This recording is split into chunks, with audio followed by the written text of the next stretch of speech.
আমি ইন্তাস আলী শিকরচিত পক্ষ থেকে আজকে উপস্থিত আছি দরং জেলার অন্তর্গত গুলন্দি চা বাগিচায়।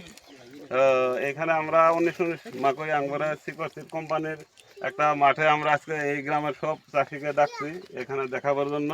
তো আমি চাষি ভাইয়ের কাছে যাবো, ওনার মন্তব্য নেব। আসসালামু আলাইকুম। আপনার নামটা জানাবেন? মোহাম্মদ শফিকুল ইসলাম। সবগুলো আপনি কি মাকই করছিলেন এবার? 19 মাকই করছিলাম। 19 আগে বছর করছিলেন কি? আগে বছর করিনি, এবার নতুন ফার্স্ট করছেন? ফার্স্ট করছি। অন্যান্য বছর যে মাকই করছেন ওর তুলনায় আপনি এইবার যে মাকই করে কিরকম লাগছে আপনার? না, অন্য তুলনায় বছরের তো এই বছর অনেক মাকই ভালো হয়েছে। কি কি ভালো দেখছেন? আর দানা ভালো আছে, মাকই কালার ভালো আছে, মাকই দানা বড়, বেড়াল ছিন্ন, খেতেও সার কম খাইছে। সার কম খাইছে না? আর ক্ষেতের সাইডে আর ভিতরে এক সমান কলা না? এক সমান আছে, এক সমান আছে। এক সমান না?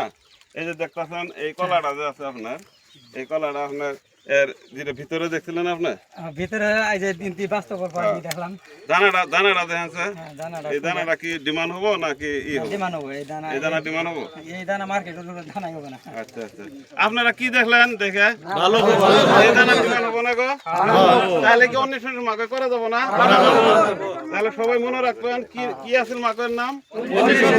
শিকরচিত কোম্পানির 1919 মাকই। হ্যাঁ, তা যাই হোক, বেশি একটা টাইম নেব না, রোদের ভিতরে আপনারা আছেন। শিকরচিত পক্ষ থেকে সবাইকে আমি অনেক ধন্যবাদ জানাই। তো আশা রাখি আপনারা সবাই প্রত্যেকে 1 বিঘা করে হলেও 19 মাকই করবেন, লাভবান হবেন।